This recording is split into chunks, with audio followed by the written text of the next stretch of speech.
Welcome everybody, thank you for joining me on another video. On this video I thought I'd just take you behind the scenes of what happens kind of when I've done my wild camp and what have you. We're obviously in the editing suite here. It's something that you don't very often see on YouTube, so I thought I'd just put this one out there. We're going to look at the technology that I've used in the past for filming, and then we're going to bring you up to date of what I'm filming with right now, and then what I'll be filming with in the future. So when I first started filming on YouTube, I was using a Canon PowerShot SX420 IS camera. It's a bridge camera.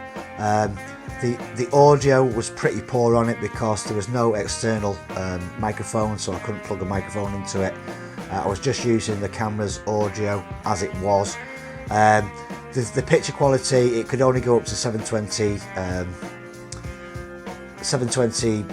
HD, which is kind of a standard format, and I've stuck with that format, and I'll tell you the reason why I've stuck with that format for so long.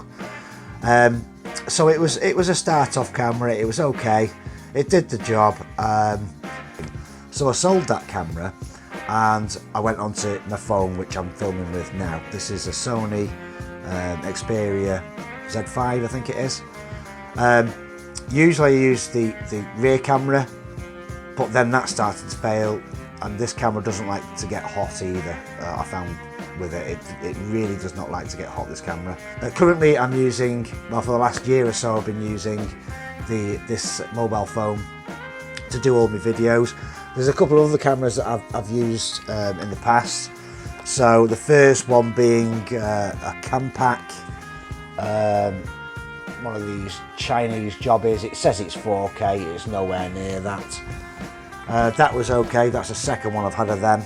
And then I moved on to a Goodman's one, same situation, you know, same kind of specs.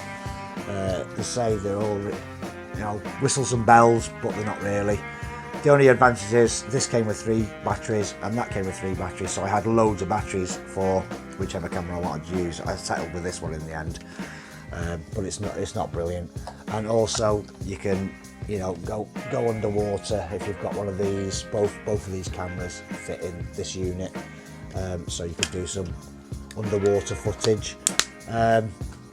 So obviously for the audio with this setup now, with this just move my notes to one side. With this setup now, with my camera, I've got a microphone, which is my little furry friend, and it comes with meters and meters and meters and meters of wire. And you can imagine when you're outdoors, not a good thing. It's alright if you're at distance and you're not moving around too much. So I do use a little lapel microphone as well. So the next thing is, once you've got your camera or your phone, you need something to put it on. Now I've just bought a new one today. This is a National Geographic tripod I'm using at the moment. Just because it's got the name National Geographic, it is quite, I can tell that the quality is not there. So to have a phone on a tripod, you need this bit. I buy these from Poundland. Whenever I see them in Poundland, I just grab a couple because they do tend to break. But the fitting on these, if I just get rid of that bit, the fitting is for a mobile phone, and that will fit on a standard tripod. So I've got a few of these at the moment, so you're actually sat on one of these at the moment. So whilst I've been on YouTube using this camera for the last year or so, I've actually gone through 4 tripods, believe it or not. Tripods do not like being outside and thrown around, and things break on them. Yeah, maybe I could get a heavy duty tripod at some point in the future, but at the moment I just buy them. They're only 20 quid. They last me a few months, and then something will snap or something will break, or you know how it is. They don't like being outdoors, tripods, not in the environment that I go into anyway. So I've had 4 tripods so far. The next thing we're going to talk about is, because I'm using my phone, is how do I power the phone when it runs out of battery. So I have one of these. You can see it's charging at the moment. This is a RAV Power power bank. This is a 16,750 milliamp one. Now with this Sony Xperia phone, I get between 3 and 4 charges from dead, but usually what I tend to do is just top it up. Okay, so I've done all the technology so far that I've used. I'll bring you into the workstation now. Obviously you can see I've got 2 monitors here. One's actually a TV, but it allows me to watch other YouTubers while I'm working away at the workstation. So I'm going to bring you in closer now and we'll have a look at some of the software that I use. So every video that I produce on YouTube has to be edited. So in this file, I usually have my start of the video, my ending of the video. Over here is a wild edibles start, so if I'm doing any wild edibles videos, that's the clip I use for that. And then just there in the middle is a backup copy of the actual video editing suite that I use. So one of the first programs that I may use is called Audacity. This is where I can export sound files, so we'll just do that for this video that I'm actually creating. We're going to be using, where's it gone? Dusty Fingers. So it's bringing the file in, and then I can manipulate the sound within this program. So I could fade it in if I wanted to. I could fade it out. I could decrease the volume in this program. This program I usually use for very short sound clips. So if I'm bleeping something out, if I've sworn in a video, I'll use this program first to make the bleep, and then I'll put it into the video editing suite. So that's Audacity. We don't want to save any changes there. The next, the major part of the video editing is this program. This is NCH, or what's it actually called, let me tell you. NCH Video Editor. Really simple to use, guys. Obviously you've got all this at the top, so you've got open files, template, save project, export videos. So once the video clip's complete, we can export it.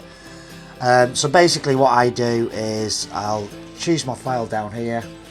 So we want a start to my video, so we'll whack that in the timeline. It's as simple as that. Let's get rid of that. And as you can see down here, this is just where my opening page or my opening splash screen, if I just play it, that's the one that goes into the background that everybody's familiar with. It's also got underneath here an audio track, but it's silent, the audio track, and that allows me to have an additional audio track underneath. So what we're going to do is we're going to choose the music for this video. So we want Dusty Fingers, so we'll drag that down into there. Take a couple of seconds for it to come alive, and then just let me make it a little bit bigger so you can see it down here. So now we've got the start of my video here, the audio track underneath, but sometimes I'll fade it in and sometimes it'll be just right there. So let's go back to the beginning, let's see how it sounds.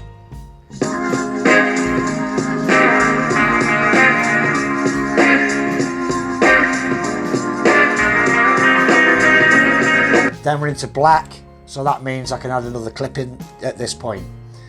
And usually in that point, I usually put the thumbnail that I use on my YouTube is usually in that section, and then later on we go into the video. So without banging on too much, just going to make a few adjustments here. So I just want to cut that. It's really easy to do, guys. Close gap in the track, and then I want to fade that in. So this is how it would sound normally.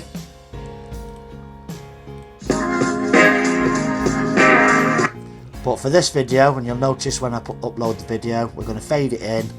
I'm going to do it by 3 at the beginning of the track. That should be done now. Let's play it. A little bit more subtle. So they're the 2 programs that I use. The Audacity one is a free program, and but it's no longer supported. That's the only problem with it.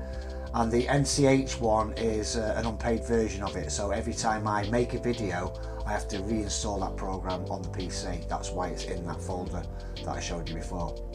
So going forward into the future, what kind of technology am I going to be using? Well, today I just purchased one of these. It's the Canon EOS 1300D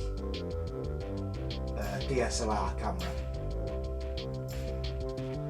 So this can record in 1080p, which is full HD.